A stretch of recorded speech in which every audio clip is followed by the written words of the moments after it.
Just getting the mat and the camera lined up. Guys, hello. Today we are going to be looking at Vrksana or tree pose, one of my favorite balances, and often the first one we most associate with yoga. Most of us will probably think of Vrksana as something a little bit like this, which looks a bit ambitious, but do you know what? It's not as bad as you might think. Now, little thing about me you don't know, my dad is a landscape gardener, and my dad strongly assures me that no two trees are ever the same. So you can have an oak tree and an oak tree and they will look nothing like each other. So that's a really good thing to bear in mind with Vrksana, because your tree pose, may not look like my tree pose, and certainly your left's tree might not look like your right tree. So we'll not worry about it. We'll just go to where we need to go. So Vrksana is primarily about rotating the hip and bringing it, so we're what we're calling external rotation and adduction. So we're bringing it away from the midline and we're taking it sideways. So just a little warm up really, finding your weight into your right leg, put your left leg out to the side, turn the foot, bring the foot back in, step back. 2 more times, go out to the side, twizzle the foot, turn the foot back, step back in. Last time, take the foot to the side, twizzle the foot. Maybe bend the knees. So we're finding actually a little gentle warrior too, if you think about it. Bring the arms to shoulder height, look along the fingers of the front hands. So you're kind of in a little bit of a tree. Come back to center. So this time we're going to find the way into the left foot. And I'm going to show you a number of variations for tree.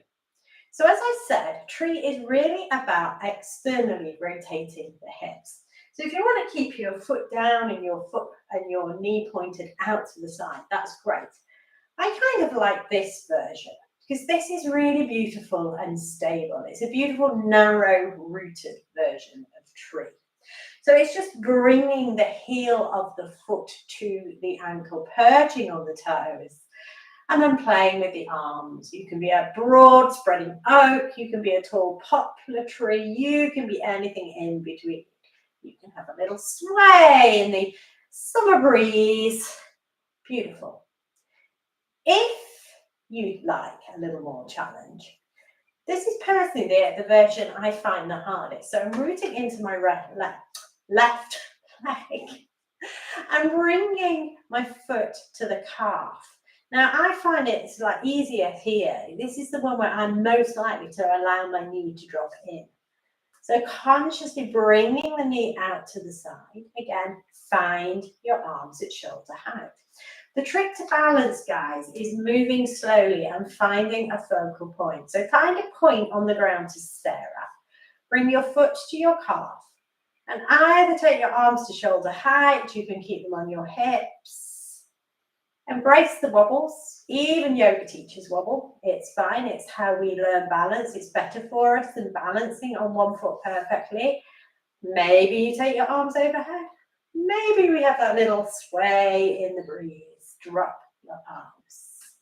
The final iteration of tree, should you really feel like rocking your inner high branch off the ground tree. I don't know what your variety of trees like this, but hey ho, I'm not the gardener, Dad is.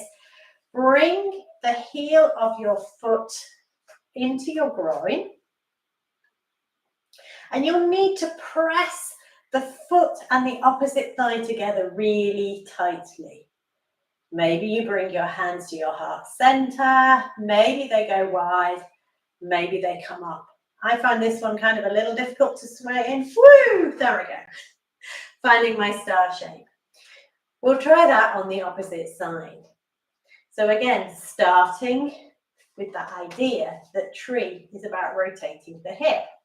So we'll take a little step out to the opposite side, turn the foot, twizzle the ankle back in, step back. Here we go. Take the foot out, turn the ankle, twizzle the foot back in, and coming back. So we're just warming up the hip a little bit. Take the foot out, Turn the ankle, bend the knee, maybe find a gentle little narrow stance warrior two. Come back and step in. Find the weight onto your left foot this time and bring the right ankle onto the foot. And again, have a little play. Notice how you are. Our sides of our bodies are different. Our left is possibly not symmetrical with our right. Maybe this time really concentrate on drawing that hip back to the spine and keeping the arms parallel with each other. Maybe we take the foot to the calf. Remember, this is the one I personally find a little more tricky than all the others. Maybe we swoop those arms up and overhead. It's really weird. I'm watching on camera, so it's hard to work out which way I'm going. Bring the hands back down. Take a moment. Have a little wriggle and jiggle. And choose your options. So you can stay with either of the options I've just demonstrated. Or if you want to go one step further into that high branched tree, bring the foot up into the groin. So you're pushing the thigh of the standing leg against the sole of the bent foot. And strangely, I find this easier than the calf one. I don't know why. I'm possibly a bit weird.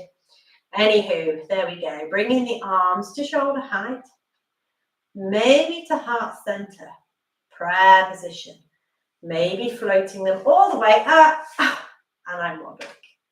But remember, guys, embrace your wobbles. Actually being able to catch ourselves and support ourselves when we fall is more important than being able to balance perfectly on one leg. The reason we do single leg balanced, well, partly to learn to fall, because we often do, but also because it works on our focus and our concentration.